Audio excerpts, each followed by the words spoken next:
special sports issue edition. Issue edition. That's a tongue It's the twister. issue. Yes. Yeah. Joining us now, Chris Elsberry from the Connecticut Post.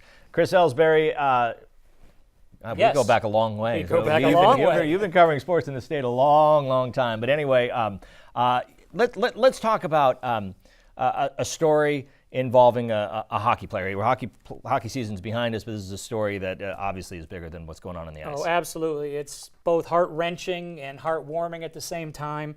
The Fairfield co-op goalie, Charlie Capalbo, he's got to say it right because it's very hard to pronounce, was a senior, had finally got his chance to play goalie for the Fairfield co-op team because last year Mike Grace led them to the state championship. Charlie couldn't play because he had a concussion. He was so excited about playing this year, and he's doing well, and they're like in mid-February, and he starts to feel a little like flu-like.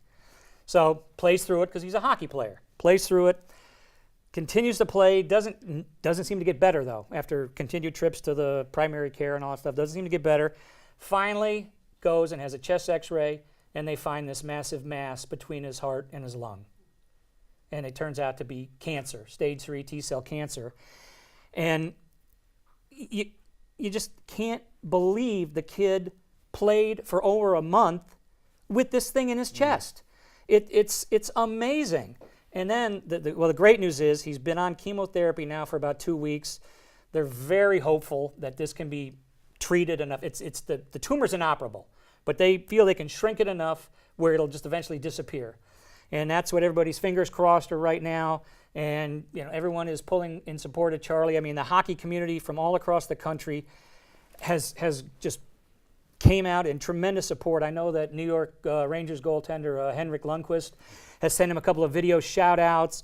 Mike Eruzione sent him a jersey. He got a phone call from Travis Roy, to build support for this guy. And hopefully not only the Fairfield community, but the hockey community all over the state is going to be in Charlie's corner as he fights this battle. Yeah, and just amazing, as you say, the desire, the toughness for him to be able to continue to play and and then persevere. So you hope and you believe that fortitude will help him in the fight. Oh, absolutely.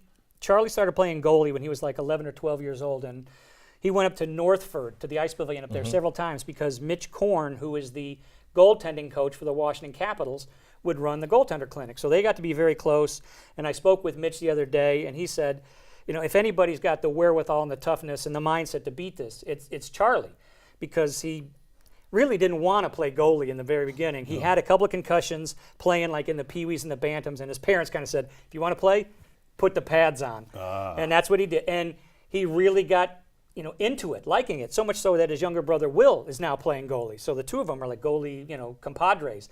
And I think Mitch took a shining to the fact that Charlie never complained, really liked what he was doing, improved, and they have these camps. Like I said, they have these camps up at Northford, and Mitch said that they promote the guys that continue to do well. So Charlie started as a camper, they elevated him to a counselor, and now he's a coach when the camps come up there. And that just says a lot about Charlie. Yeah. Listen, it hits home for all of us because we all have children, and you think about the things they come home with. I heard here, I heard there, and you think about these things. So we're all thinking about him and his well-being. Let's switch gears a little bit. Sure. You spent a lot of time covering the Notre Dame Fairfield basketball team. What do they say? Always the bridesmaid, never the bride. Yeah. Well, it's a sad thing. I mean, it's not a sad thing.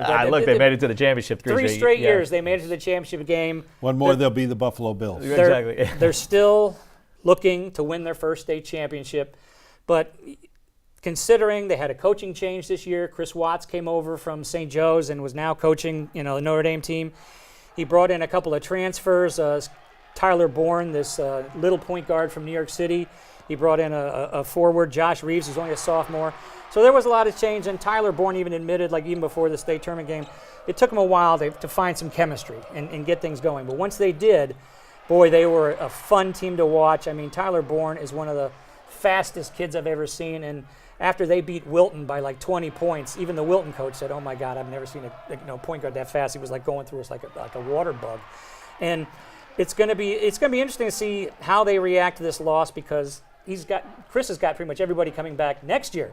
So there's a good chance they could be in the state finals again for a fourth straight year, just maybe hoping that they don't play Sacred Heart again, who they played in the M and got destroyed, and then played in the L this year and kind of got destroyed. They have 2 All-State players returning too on Sacred Heart. So we could very well be seeing that again. We could, and of course then there's, and we may talk about it in our next segment, where these schools should be. Do you, if you don't get a chance to battle with Mike tomorrow, where do you think? Should they have a separate division? Can they keep them with the public schools? Well, a team like Sacred Heart that's won 3 straight state titles, I mean, where else do you put them but double L now? I mean, and maybe that's where they should be. But you know how the CIC has this enrollment issue and that enrollment, and it's, I'm not one to say where these teams should play, because I follow like Fairfield, but I don't follow the state probably as well as I should. But when you see a team that dominant like Sacred Heart has been, put them up against the best teams in the FCAC. Put them up against Fairfield Prep and all those other schools. The double L schools. That way you might get a fair measure of how good they really are. But like you said, they had 3 or 4 Division I kids on the program, so they're pretty good no matter what. Well, we'll discuss this issue at greater length with our next guest. Mike tomorrow from the New London Day going to be joining us, and I think he'll go where you didn't want to go, Chris, so stick around. He does that quite often. We'll have that coming up next here on this special edition of CT Sports Now.